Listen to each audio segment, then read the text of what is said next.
तो बच्चों इस वीडियो के अंदर हम देखेंगे क्लास 10th के chapter number 3 pair of linear equation in two variable की एक्सरसाइज 3.2 का इंट्रोडक्शन। और एग्जांपल नंबर 4, 5, 6 और 7 भी हम इसी वीडियो के अंदर करेंगे। तो देखो इसके इंट्रोडक्शन में जो हमें मेन चीज़ पढ़नी है वो है सब्स्टिट्यूशन मेथड। तो उससे पहले हम ये चीज़ देखते हैं कि हमें जो पेयर ऑफ लीनियर इक्वेशंस होती हैं उनको सॉल्व करने के हमारे पास क्या क्या मेथड्स होते हैं। दो मेथड आपको मैंने पिछले वाले इंट्रोडक्शन में बताए थे। एक तो होता है हमारे पास ग्राफिकल मेथड, ठीक है, और दूसरा मेथड कौन सा होता है हमारे पास? दूसरा होता है हमारे पास एल्जेब्रिक मेथड। अब इसमें से हम जो ग्राफिकल मेथड है उसको तो हम पढ़ चुके हैं, लेकिन ग्राफिकल मेथड में दिक्कत क्या थी कि अगर हमारे पास मान लीजिए इस तरीके के कोई कोऑर्डिनेट्स आते हैं जो कि रूट वाले हैं या फिर पॉइंट वाले हैं, तो उनको ग्राफ पर प्लॉट करना थोड़ा मुश्किल होता है। तो इसीलिए हमारे पास एल्जेब्रिक मेथड भी बनाया गया है, जिससे कि हम एक्स और वाई की ऐसी वैल्यूज बता सकते हैं जो कि रूट वाली हो, पॉइंट्स वाली हो। जैसे अगर मान लीजिए आपके पास ऐसा कोई नंबर दे रखा है कि √3, 2√7। अब आपको इसको ग्राफ के ऊपर प्लॉट करना है, तो आप ग्राफ पर कैसे √3 को प्लॉट करोगे, कैसे √7 को करोगे? उस पर तो पॉइंट वाले ही ढूंढना मुश्किल होता है, तो रूट वाले तो कैसे ही ढूंढे जाएंगे। या फिर अगर मान लीजिए आपके पास ऐसा कोई नंबर आया है माइनस का 1.75 और 3.3, ऐसे पॉइंट वाले जो नंबर होते हैं ना, इनको ढूंढने में थोड़ा सा ग्राफिकल मेथड में टाइम लगता है। या फिर रूट वाले तो उसके ऊपर आपको मिलेंगे ही नहीं, तो उसके लिए हमारे पास कैसे मेथड्स होते हैं? फिर एल्जेब्रिक मेथड्स। या फिर पॉइंट वाले के अलावा फ्रैक्शन वाले नंबर आ जाएं, जैसे 4/13, 1/19, इस तरीके के अगर नंबर होते हैं तो ग्राफिकल मेथड पर हम उसको सॉल्व जब करेंगे ग्राफ पर तो उसमें बड़ी दिक्कत आती है। तो इसलिए ही एल्जेब्रिक मेथड्स बनाए गए हैं दो, जो कि हमें पढ़ने हैं। एक होता है जिसे हम कहते हैं सब्स्टिट्यूशन मेथड, और दूसरा होता है एलिमिनेशन मेथड। ठीक है, एक क्रॉस मल्टीप्लिकेशन मेथड और था, लेकिन उसकी एक्सरसाइज आपके सिलेबस से कट गई है इस बार। तो आपको कौन कौन से पढ़ने हैं? बस सब्स्टिट्यूशन और एलिमिनेशन। और इस वाली एक्सरसाइज के अंदर हम मेन कौन सा करेंगे? Substitution method. तो मैं आपको सब्स्टिट्यूशन मेथड बताता हूँ एक एग्जांपल से, एग्जांपल भी हो जाएगा और साथ के साथ आप सब्स्टिट्यूशन मेथड को भी समझ जाओगे। ठीक है, तो देखो अब हमारे पास एक एग्जांपल दिया है। इसके अंदर कहा है solve the following pair of equations bye substitution method. हमें इन दोनों की दोनों इक्वेशंस को सॉल्व करना है, मींस एक्स और वाई की वैल्यूज को हमें फाइंड आउट करना है। लेकिन कौन से मेथड से? सब्स्टिट्यूशन मेथड से। तो सब्स्टिट्यूशन मेथड के अंदर क्या करते हैं हम कि किसी एक वेरिएबल को रिप्लेस करके उसकी जगह पर दूसरी इक्वेशन में से वैल्यू लेकर आते हैं और उसकी जगह पर पुट कर देते हैं। ठीक है, ध्यान से समझो मैं क्या चीज कहना चाह रहा हूं यहां पर। कि मान लीजिए जैसे आपके पास एक इक्वेशन है 7x - 15y = 2, और दूसरी है आपके पास x + 2y = 3। तो आप या तो इस वाली इक्वेशन में से x की या y की वैल्यू निकाल लो, या तो x की या y की, वो आपके ऊपर है, आपकी मर्जी है। या फिर इसमें से निकाल लो। जैसे इस वाले में से सब वैल्यू निकालनी x की आसान है, बस उसके लिए आपको क्या करना पड़ेगा? इस 2y को इधर भेजना पड़ेगा। इसमें क्या क्या करना पड़ेगा? पहले इस -15 को इधर भेजोगे प्लस में, फिर 7 को डिवाइड में, तो इसमें थोड़ा बड़ा हो जाएगा। इसमें हम क्या करते हैं, इस इक्वेशन को हम ऐसे लिख सकते हैं कि x = 3 - 2y। इसको ऐसे लिख सकते हैं हम। अब यहां पर इस इक्वेशन को हम मान लेते हैं इक्वेशन नंबर फर्स्ट, और इसको मान लेते हैं, मान लीजिए हम इक्वेशन सेकंड, और इस सेकंड से ही ये हमने बनाई है, मान लीजिए इसको क्या मान लिया? Equation number third. अब आपको क्या करना होता है? सब्स्टिट्यूट करनी होती है वैल्यू। सब्स्टिट्यूट क्या होता है, इस चीज को ध्यान से समझ लेना। तो हम यहां पर लिखते हैं substitute the value of x in equation first. अब ध्यान से समझना यहां पर मैं क्या बता रहा हूं कि जैसे आपने सेकंड इक्वेशन को चेंज किया और सेकंड इक्वेशन से एक्स की वैल्यू निकाली, तो दोबारा से इसके अंदर ही मत रख देना। ये जो हमने सेकंड वैल्यू को चेंज किया है और ये हमारे पास जो एक्स की वैल्यू आई है, इसको हम रखेंगे किसमें? फर्स्ट में। अगर हम इस वाले को चेंज कर रहे हैं तो हम रखेंगे फर्स्ट में, अगर हम इसको चेंज करते तो हम इधर वाली इक्वेशन में रखते। जैसे हमारे पास ये इक्वेशन क्या दे रखी है? इक्वेशन है हमारे पास 7x - 15y = 2। तो यहां पर ये जो x है, इस x की जगह पर रिप्लेस करके आप क्या लिख दो? 3 - 2y। ठीक है, तो यहां पर हमने क्या किया? एक वेरिएबल को हटा दिया और उस वेरिएबल की जगह पर दूसरी एक हमने इक्वेशन लिख दी, और वो इक्वेशन क्या करेगी? अब इस पूरी की पूरी इक्वेशन को एक ही वेरिएबल में चेंज कर देगी। जैसे यहां पर बस अब एक ही वेरिएबल रह गया, कौन सा? y। x तो खत्म हो गया क्योंकि x की जगह पर हमने क्या रख दिया? 3 - 2y। अब आपको इसको सॉल्व करना है, तो 7 की 3 में ही मल्टीप्लाई होगी, 7 की 2y में भी होगी। तो 7 3 जा कितना हो जाएगा? 21, और 7 3 जा 7 2 जा हो जाएगा 14, और फिर माइनस का 15y और = में 2। अब ये दोनों y वाले हैं तो माइनस माइनस कैसे होते हैं प्लस, लाइक टर्म्स भी हैं तो लाइक टर्म्स प्लस हो जाती है ना, तो माइनस माइनस क्या हो जाएंगे, प्लस होकर आ जाएगा 29y, लेकिन साइन माइनस का ही रहेगा, और इक्वल टू में क्या है 2। अब ये 21, इसका आएगा साइन यहाँ पर प्लस है, इधर की तरफ भेजेंगे इसको, तो इधर आकर ये कैसा हो जाएगा माइनस का। हमको y वाला एक तरफ छोड़ना है और बाकी सारी की सारी जो डिजिट्स हैं उनको एक तरफ करना है, तो 2 माइनस 21, तो 2 में से जब 21 माइनस करोगे तो कितना आ जाएगा, ये आ जाएगा माइनस का 19। ठीक है, अब इस माइनस के 29 का जो माइनस है और माइनस के 19 का जो माइनस है, ये दोनों कैंसिल हो जाएंगे, तो ये जो 29 है ये कहाँ पर आ जाएगा अब, इसके डिवाइड में, तो 19 के अपॉन में क्या आ गया 29, तो ये आ गई हमारे पास y की वैल्यू कितनी, 19/29। अब ऐसी वैल्यू को ग्राफ पर रखने में बड़ी दिक्कत आती, तो इसीलिए हम क्या करते हैं, यहाँ पर हम सब्सटीट्यूशन मेथड लगाते हैं। आगे हम सीखेंगे एलिमिनेशन मेथड भी। अब यहाँ से y की वैल्यू तो आ गई, x की वैल्यू और निकालनी है, तो आप इस वैल्यू को y की को या तो इसमें रख दो थर्ड में, या सेकंड में रख दो, या फर्स्ट में रख दो। सबसे आसान कौन से में रहेगी, इसमें, क्योंकि इसमें पहले से ही y एक तरफ कर रखा है और हमें x की वैल्यू को निकालना है। तो अब आप यहाँ पर क्या लिखोगे, इधर हम लिखेंगे कि सब्सटीट्यूट कर रहे हैं, अब हम substitute the value of y in equation third. ठीक है, अब हमारे पास थर्ड इक्वेशन क्या है, थर्ड इक्वेशन है x equal to 3 minus 2y, तो x इक्वल टू हो जाएगा 3 माइनस 2, और y की जगह पर क्या रख देंगे अब हम 19/29। अब इस 2 के अंदर मल्टीप्लाई कर लो, तो ये हो जाएगा 19 2 जा कितने होते हैं 38, और अपॉन में 29। अब 29 की जब एलसीएम लोगे इसके नीचे 1 मानकर, या फिर 29 की डायरेक्ट इसमें इधर की तरफ हम क्या कर देते हैं मल्टीप्लाई, वो भी एलसीएम लेना ही माना जाता है अगर इसके नीचे 1 है तो 29 3 जा कितना हो जाएगा, 29 3 जा हो जाएगा 87, और फिर माइनस 38 और अपॉन में 29। 87 में से 38 को अब आप माइनस कर लो, तो माइनस करके क्या आ जाएगा, इधर से कैरी दे दिया 17, 17 में से 8 गया तो क्या बचा 9, यहाँ पर बचेगा 7, 7 में से 3 गया तो 4, और अपॉन में कितना आ गया 29। तो x की वैल्यू हमारे पास क्या आ गई 49/29। ठीक है, तो ये होता है आपका सब्सटीट्यूशन मेथड। बस इसमें एक चीज याद रखना आप, कि अगर आपने x की वैल्यू निकाली है इस सेकंड वाले से, तो आपको फर्स्ट वाले में पुट करनी है। अगर आप इधर से x की वैल्यू निकालते तो आप इधर की तरफ पुट करते, वो आपकी मर्जी है कि आपको कौन से में से वैल्यू निकालकर कौन से में पुट करनी है। अभी हम आगे एग्जांपल देखते हैं तो आप बिल्कुल और पक्के से समझ जाओगे, क्योंकि इसमें अभी कई सारी कंडीशंस बैठती हैं। ये तो हो गया हमारा कौन सा वाला, अगर जैसे यहाँ पर x और y की वैल्यूज हमारे पास एक एक वैल्यू निकल गई, तो ये तो बन गया इंटरसेक्टिंग लाइंस वाला।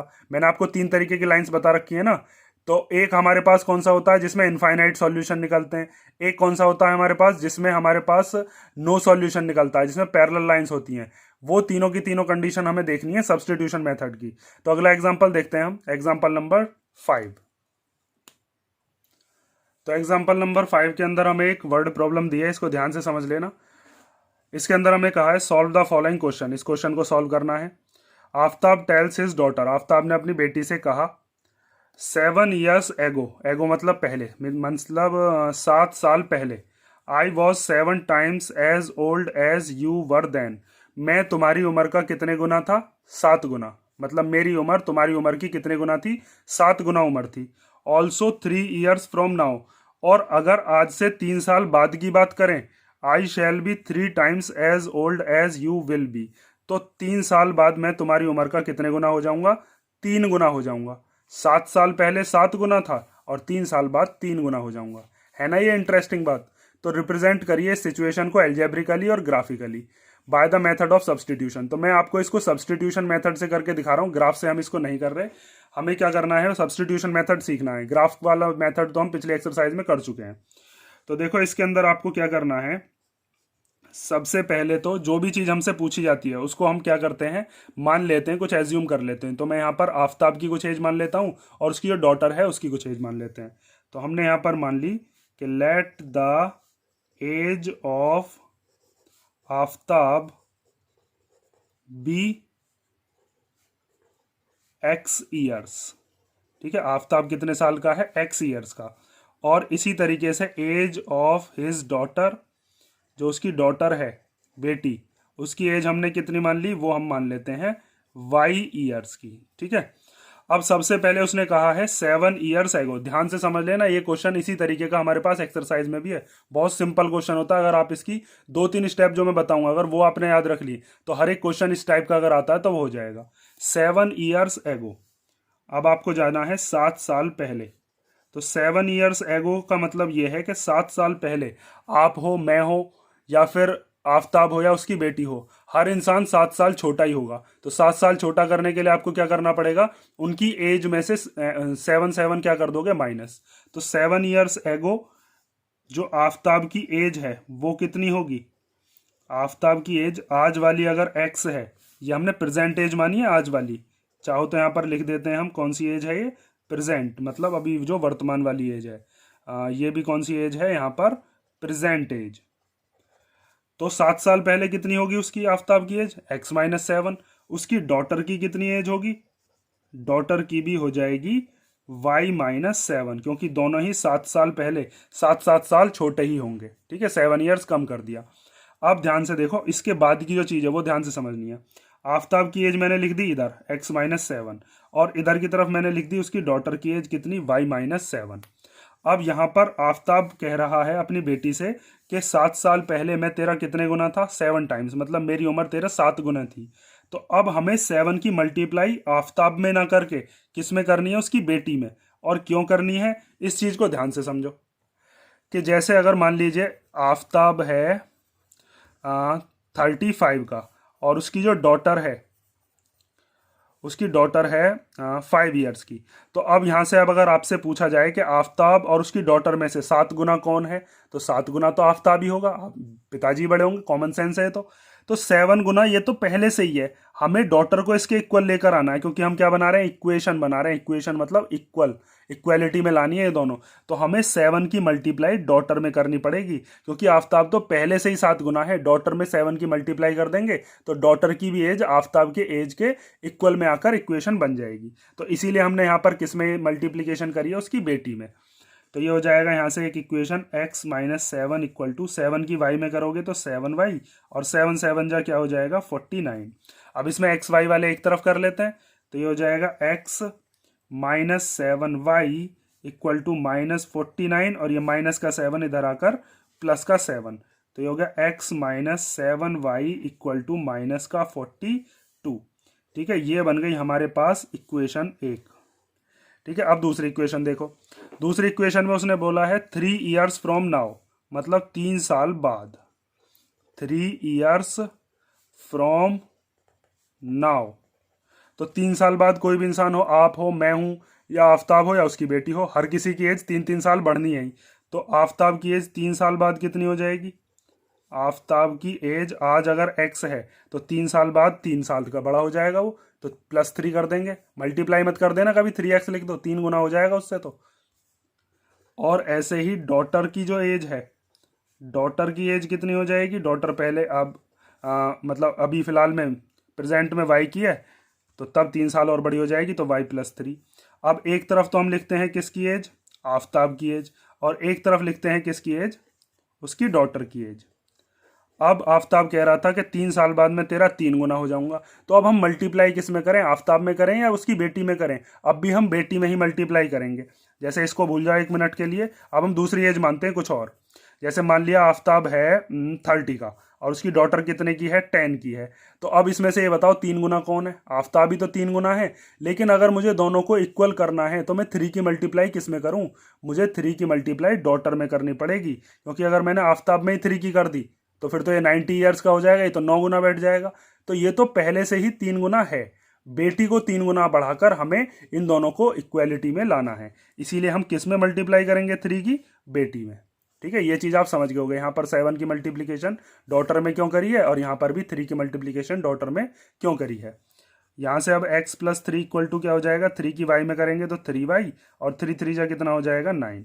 अब इस y वाले को इधर ले आओ तो ये हो जाएगा x-3y इक्वल टू 9-3। तो x-3y इक्वल टू कितना हो गया, 9 में से 3 गए तो कितना बचा, 6। ठीक है, ये हमारे पास 2 इक्वेशन हो गई। अब इन दोनों को हमें सब्स्टिट्यूशन मेथड से क्या करना है, सॉल्व, और हमें बताना है कि आफताब भाई कितने के हैं और उनकी जो बेटी है वो कितने की है। मैं इसको रफ करता हूँ, स्क्रीनशॉट लेना है तो ले लो, आगे बढ़ते हैं। अब देखो आगे, ये एक इक्वेशन हो गई, ये दूसरी इक्वेशन हो गई। इन दोनों इक्वेशंस को हम लिख लेते हैं। एक है हमारे पास x minus 7y equal to minus का 42, और दूसरी इक्वेशन है x minus 3y equal to 6, x minus 3y equal to 6। अब इन दोनों में हमें सब्सटीट्यूशन मेथड लगाना है, तो आप या तो x की वैल्यू इधर से निकाल लो या इधर से निकाल लो, आपकी मर्जी है वो। तो जैसे मैं इस वाले में से निकालता हूँ, क्योंकि यहाँ पर सीधा सिंपल मुझे इधर की तरफ भेजना पड़ेगा और दोनों प्लस के भी होंगे। तो यहाँ से हम निकाल लेते हैं x की वैल्यू, वो कितनी हो जाएगी, x equal to 6 plus 3y। इसको मान लेते हैं इक्वेशन फर्स्ट, इसको मान लेते हैं इक्वेशन सेकेंड, और ये जो हमने चेंज की है ये हो गई इक्वेशन थर्ड। अब आपने सेकंड इक्वेशन को चेंज करके थर्ड बनाया है, तो इसको दोबारा से 6 में, इसमें ही सेकंड में ही पुट मत कर देना, इसको हम पुट किस में करेंगे, फर्स्ट वाले में। तो अब यहाँ पर लिखोगे क्या आप, यहाँ पर आपको लिखना है कि substitute the value of x in equation first. तो फर्स्ट इक्वेशन अपनी जो है उसको लिख लेते हैं। फर्स्ट इक्वेशन क्या है, x minus 7y equal to minus का 42। तो यहाँ पर x की जगह पर क्या रख देंगे अब हम, 6 प्लस 3y, और फिर ये है माइनस का 7y और इक्वल टू में माइनस का 42। अब ये 3y प्लस का है, 7y माइनस का है, तो प्लस माइनस क्या होते हैं, माइनस। तो ये कितना हो जाएगा, 4y, और वो भी कैसा, माइनस का, और इक्वल टू में माइनस का 42। डिजिट देख लेते हैं बस, 3 बड़ी डिजिट है या फिर 7, तो 7 बड़ी होती है डिजिट, उसके आगे का साइन लगा देते हैं, ठीक है। अब आपको क्या करना है, ये जो 6 है, इस 6 को भेजो इधर डिजिट की तरफ, इधर बस y वाला छोड़ना है आपको। तो minus 4y equal to minus 42, और ये प्लस का 6 इधर आकर कैसा हो गया, माइनस का 6। तो यहाँ से आपके पास माइनस का 42 और माइनस 6 कितने हो जाएंगे, माइनस का 48। माइनस से माइनस कैंसिल हो गया, तो y की वैल्यू आ गई 48/4। 4 से इसको कैंसिल करेंगे तो कितने बार चला जाएगा, 12 बार। तो y की वैल्यू अपने पास आ गई कितनी, 12। अब इस y की वैल्यू को आपको कोई सी एक इक्वेशन में रख देना और वहाँ से x की वैल्यू को निकाल लेना है। जैसे यहाँ पर आपके पास x की वैल्यू कितनी है, 6 प्लस 3y, तो y की जगह पर क्या रख देते हैं, 12। तो अब आगे देखो, आगे हम लिखेंगे substitute the value of y in equation third. तो थर्ड इक्वेशन अपनी क्या थी, x equal to 6 plus 3y। तो x तो ऐसे ही रहने देंगे, 6 भी ऐसे ही, 3 भी ऐसे ही, और y की जगह पर क्या आ गया, 12। तो x इक्वल टू कितना हो गया, 6 प्लस 12, 3 जा कितना हो गया, 36। तो x की वैल्यू कितनी आ गई, 42। अब यहीं पर ही क्वेश्चन को मत छोड़ जाना। इसके बाद आपको मेन बात लिखनी है जो आपको यहाँ पर मानी थी, present age of Aftab x मानी थी, तो आफ्ताब भाई कितने के हैं, 42 के, और उनकी जो बेटी है वो कितने की मानी थी, y की, तो बेटी कितने की है, 42 की। तो यहाँ पर आप लिखोगे कि present age of Aftab, present age of Aftab वो कितनी आ गई, 42 ईयर्स। और ऐसे ही present age of his daughter वो कितनी हो गई, वो हो गई 12 ईयर्स, ठीक है। अब देखो, अगर आपको अपना आंसर मिलाना है तो जो इसने सिचुएशन दी थी अगर वो सेटिस्फाई हो रही है तो सबसे पहले इसने कहा था कि 7 साल पहले वाली एज निकालो। तो 7 साल पहले आफ्ताब कितने का होगा, अगर इधर मैं आफ्ताब की एज लिख दूं और इधर किसकी लिख दूं, डॉटर की, ये बस हम चेक कर रहे हैं अपना आंसर। तो 7 साल पहले आफ्ताब कितने का होगा, 42 में से 7 कम कर दो, 35 का, और उसकी बेटी कितने की होगी, 12 में से 7 कम कर दो, 5 की। तो 35 और 5 कितने गुना है आफ्ताब, यहाँ पर 7 गुना है। क्वेश्चन में भी यही कहा था उसने कि 7 साल पहले बेटी में तेरा कितने गुना था, 7 गुना था। और अगर 3 साल बाद वाली एज देखो, आज वाली कितनी है, 42, इसमें 3 साल प्लस कर दो, कितना हो गया, 45। बेटी की एज कितनी है, 12, उसमें 3 प्लस कर दो, कितना होगा, 15। तो 45 जो है वो 15 के टेबल में कितनी बार आता है, 3 बार, 15 3 जा 45। तो यहाँ पर आफ्ताब कितने गुना है, यहाँ पर है 3 टाइम्स, और यहाँ पर आफ्ताब कितने गुना है, यहाँ पर है 7 टाइम्स। मतलब जो हमने इनकी एज निकाली हो बिल्कुल हमारी सिचुएशन के हिसाब से परफेक्ट बैठ रही हैं, ठीक है। इस तरीके से हम सब्स्टिट्यूशन मेथड लगाते हैं। और ये जो मैंने एज वाला क्वेश्चन बताया है, इसको कैसे अप्रोच करना है ध्यान से समझ लेना। अगर ऐसा क्वेश्चन आता है तो आपको ऐसे ही करना है कि हमको किस में मल्टीप्लाई करनी है, ये चीज़ याद रखना। एगो वाले में माइनस होगा और फ्रॉम नाउ वाले में या हैंस वाले में या लेटर वाले में प्लस होगा। ठीक है, अब हम देखते हैं इसका एग्जाम्पल नंबर 6। उसके अंदर हमें एक सिचुएशन पढ़नी है इनफाइनाइटली मैनी सॉल्यूशन वाली, उसको ध्यान से देख लेना है आपको। एग्जाम्पल 6 देखते हैं। तो एग्जाम्पल नंबर 6 दिया है, in a shop the cost of 2 pencils and 3 erasers is ₹9। किसी शॉप, किसी दुकान के अंदर 2 पेंसिल और 3 इरेजर मिलाकर कितने रुपए के मिल जाते हैं? 9 रुपए के। And the cost of 4 pencils and 6 erasers, और उसी शॉप पर अगर 4 पेंसिल और 6 इरेजर अगर हम खरीदें तो वो कितने रुपीज़ के मिल जाएंगे? 18 रुपीज़ के। तो बताइए कॉस्ट ऑफ ईच पेंसिल कितने की है और ईच इरेजर, मतलब एक पेंसिल कितने की है और एक जो हमारे पास इरेजर है वो कितने की है। तो जो हमसे पूछा जाता है पहले उसी को ही हम मान लेते हैं। तो हम मान लेते हैं let the cost of each pencil be x और cost of each eraser be y. ठीक है, ये इतने इतने रुपए की हमने मान ली, x रुपए की और y रुपए की। तो 2 पेंसिल कितने की होंगी? जब एक पेंसिल 1x की है तो 2 कितने की हो जाएंगी? 2x की। 3 कितने की हो जाएंगी? 3x की। ऐसे ही हम निकाल लेते हैं। तो फर्स्ट केस के अंदर हमारे पास 2 पेंसिल हैं तो 2 पेंसिल हो जाएंगी 2x की। 3 इरेजर हैं तो एक इरेजर अगर 1y की है तो 3 इरेजर कितने की हो जाएंगी? 3y की। और दोनों को मिलाकर कितने रुपए हमें देने हैं? 9 रुपीज़। एक इक्वेशन तो ये बन गई। अब दूसरी इक्वेशन देखो। दूसरी इक्वेशन के अंदर कहा है 4 पेंसिल, तो 4 पेंसिल कितने की हो जाएंगी? 4x की। और 6 इरेजर वो कितने की हो जाएंगी? 6y की। दोनों को मिलाकर कितने रुपए देने हैं हमें? 18। अब हमें बताना है कि इन दोनों का सॉल्यूशन करके एक पेंसिल की कॉस्ट कितनी है और एक इरेजर की कॉस्ट कितनी है। तो देखो वैसे तो असल में आपको अगर ये दिख रहा हो, अगर आपने 3.1 ध्यान से करी होगी तो ये दोनों एक ही इक्वेशन है और इसके इनफाइनाइटली मैनी सॉल्यूशन बैठेंगे, क्योंकि देखो यहाँ पर 2, यहाँ पर 4, तो 2/4 अगर आप करोगे तो 2/4 करके क्या आ जाएगा? 1/2। 3 के अपॉन में 6, तो 3/6 भी कितना हो जाएगा? 3 1 जा 3, 3 2 जा 6। 9 के अपॉन में 18 आ जाएगा, तो 9/18 भी कितना हो जाएगा? 1/2। और जब तीनों ही इक्वल आ जाएं, A1/A2, B1/B2 और C1/C2 अगर इक्वल आते हैं तो वहां पर इनफाइनाइटली मैनी सॉल्यूशंस होते हैं। असल में ये दोनों एक ही इक्वेशन है, क्योंकि अगर आप इन दोनों में से 2 कॉमन ले लेते हो और 2 कॉमन लेकर यहाँ पर बना दोगे 2x, 2 के टर्म में 6 कितनी बार आता है? 3y। और यहाँ पर भी हम 2 कॉमन ले लेंगे, 2 9 जा 18। इस 2 से ये 2 कैंसिल हो जाएगा, तो ये यही इक्वेशन बन गई ना। तो इसके अंदर हम कितनी भी x की वैल्यू निकाल दें और कितनी भी y की वैल्यू निकाल दें। तो ऐसे केस में इनफाइनाइटली मैनी सॉल्यूशंस होते हैं। लेकिन इसको आप सब्स्टिट्यूशन मेथड से आता है तो कैसे करोगे उस चीज़ को समझ लो। जैसे इसमें आपने मान लीजिए x की वैल्यू निकालनी चाहिए, तो x की वैल्यू क्या हो जाएगी? या तो इसको इधर भेज दो, या फिर अगर आप इसमें से निकालना चाहते हो तो 3y को इधर भेज दो। आपकी मर्जी है, मैं बार बार बता रहा हूँ, कोई सी भी इक्वेशन में से किसी की भी वैल्यू निकाल सकते हो, x की भी y की भी। तो जैसे यहाँ पर हमने 4x इक्वल टू लिख दिया 18 माइनस 6y, तो ये 4 कहाँ चला जाएगा अब इसके डिवीजन में? तो ये हो जाएगा 18 माइनस 6y और अपॉन में क्या आ गया? 4। इसको मान लेते हैं हम इक्वेशन फर्स्ट, इसको मान लेते हैं इक्वेशन सेकेंड, और ये हो गई हमारे पास इक्वेशन नंबर थर्ड। तो यहाँ पर हम लिख देते हैं इक्वेशन नंबर थर्ड। अब आपको क्या करना है? इस वैल्यू को इसमें सब्सटीट्यूट करना है। अगर हम इसमें से निकालते तो इसमें सब्सटीट्यूट करते। तो यहाँ पर आप लिखोगे substitute the value of x in equation number first. तो फर्स्ट इक्वेशन क्या है अपनी? वो है 2x plus 3y equal to 9। तो यहाँ पर x की जगह पर 2 तो ऐसे ही रहेगा, x की जगह पर क्या रख देना है आपको?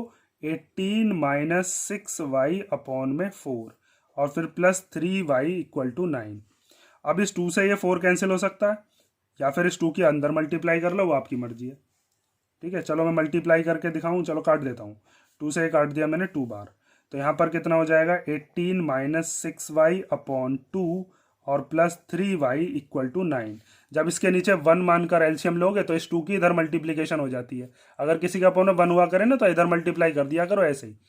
तो यहाँ पर हो जाएगा ये 18 माइनस 6y, जब 2 की मल्टीप्लाई 3 में करेंगे तो कितना हो जाएगा? ये 6y और अपॉन में क्या है? 2 और इक्वल टू में क्या आ गया? 9।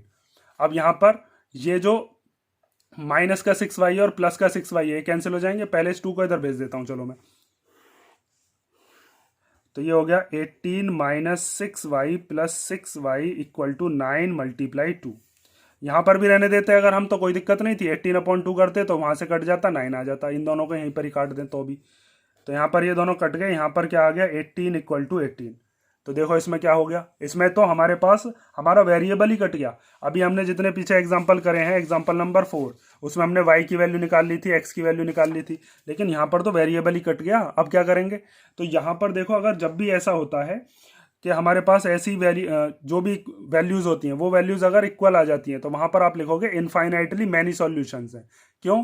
क्योंकि अगर हम y की कुछ भी वैल्यू रख दें, यहाँ पर अगर मान लीजिए आप y की वैल्यू 1 रख देते तो 6 1 जा 6 हो जाता, ये भी 6 1 जा 6 हो जाता, 6 से 6 कट जाते। अगर यहाँ पर y की वैल्यू मान लो आपने 2 रख दी तो 6 2 जा 12, यहाँ पर भी 6 2 जा 12, ये तब भी कट जाते। इसका मतलब y की हर एक वैल्यू के लिए ये इक्वेशन ट्रू है। यहाँ पर क्या था, y की एक ही वैल्यू के लिए ट्रू थी 19/29 के लिए, लेकिन यहाँ पर आप कुछ भी वैल्यू रख लो y की, ये उसी के लिए ट्रू हो जाएगी। तो लास्ट में आपको क्या लाइन लिखनी है उस चीज़ को ध्यान से समझ लेना। तो यहाँ पर हम लिखेंगे कि दिस स्टेटमेंट, ये जो स्टेटमेंट है हमारे पास कि 18 equal to 18, this statement is true for all values of y। मतलब y की हम कुछ भी वैल्यू रखें वहीं से हमारे पास ये इक्वेशन ऐसी ही आएगी 18 इक्वल टू 18, कुछ भी वैल्यू रख लो। ठीक है, तो इसका मतलब ये हो गया कि हम we do not find a specific value of y, हम y की कोई भी स्पेसिफिक वैल्यू नहीं बता सकते। तो जब भी ऐसा होगा देयरफॉर इसके कितने सॉल्यूशंस होंगे, therefore it has infinitely many solutions. कुछ भी वैल्यू रख दो यहाँ पर y की, उसी से ही हमारे पास ये पूरी की पूरी जो इक्वेशन है ट्रू आएगी। तो आपने अब दो तरीके का देख लिया। देखो सब्सटीट्यूशन में या तो x और y की वैल्यू निकल ही जाएंगी, या फिर आपके पास अगर ऐसा आता है कि ये दोनों के दोनों इक्वल आ जाएं तो वहां पर आप लिखोगे कितने सॉल्यूशंस हैं, इनफाइनाइटली मैनी सॉल्यूशन। और अगर यहाँ पर मान लो ऐसी इक्वेशन आ जाए कि इधर वाला कुछ और नंबर हो और इधर वाला कुछ और हो, जैसे अगर मान लो इधर 18 आ जाता और इधर 9 आ जाता, तो 18 और 9 तो इक्वल होते नहीं है, तो वहां पर फॉल्स स्टेटमेंट आ जाता। वहां पर आता है नो सॉल्यूशन। वहां पर हम क्या लिखते हैं, पैरेलल लाइंस बनती हैं और वहां पर क्या होता है, नो सॉल्यूशन होता है।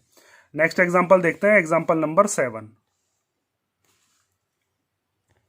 तो एग्जांपल नंबर 7 दिया है, 2 rails are represented by the equations. Rails क्या होती हैं, जो रेल की पटरियां होती हैं, रेल की पटरियां चलती हैं ना सीधी, उनकी हमें इक्वेशन दे रखी है।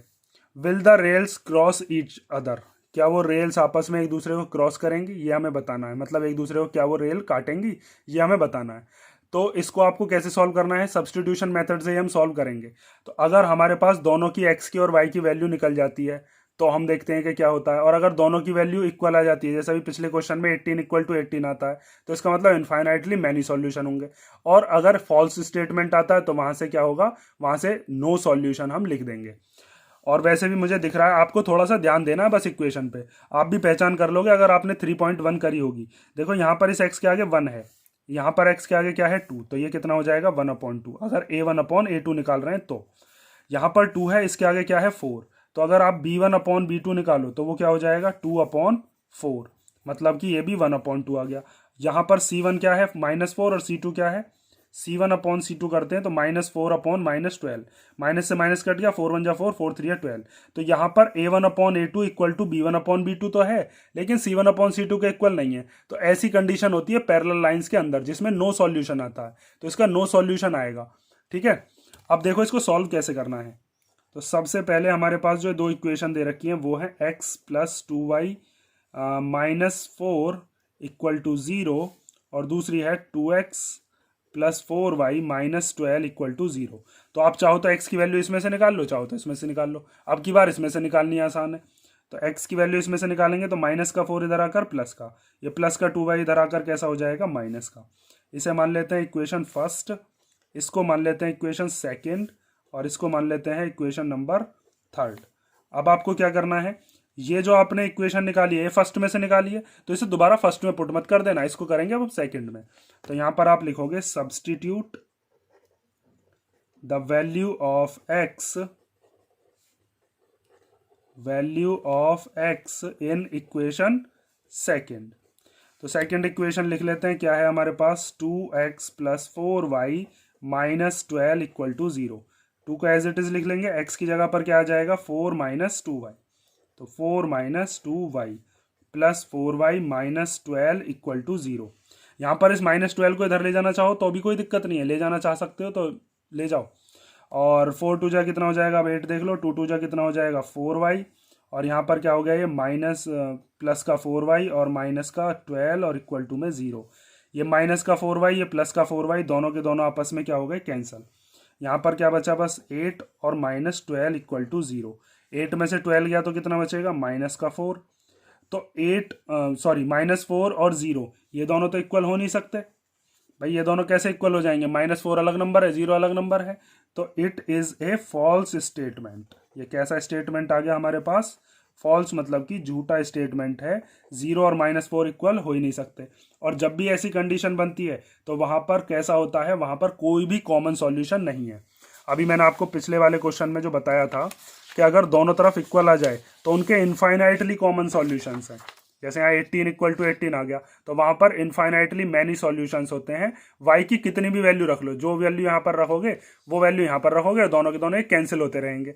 लेकिन इस वाले में तो ये दोनों के दोनों कैसे आए हैं, नॉट इक्वल आए हैं, तो ऐसे में ये फॉल्स स्टेटमेंट हो गया क्योंकि हमने तो ये इक्वल कर दिए। तो यहाँ पर आप लिखोगे कि therefore the given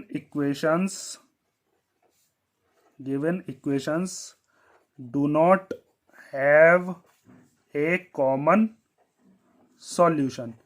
in equations का कोई भी कॉमन सॉल्यूशन नहीं है। और जब कॉमन सॉल्यूशन है ही नहीं तो इसका मतलब क्या ये रेल क्रॉस कर जाएंगे एक दूसरे को, रेल क्रॉस कर ही नहीं सकती, क्योंकि कॉमन सॉल्यूशन नो सॉल्यूशन कौन से में होता है, नो सॉल्यूशन होता है पैरेलल लाइंस में।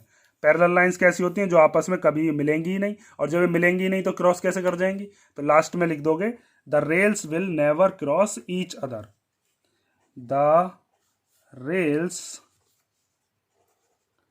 Do not cross each other. ठीक है, इसी के साथ ही आपका हो गया एग्जाम्पल नंबर 7।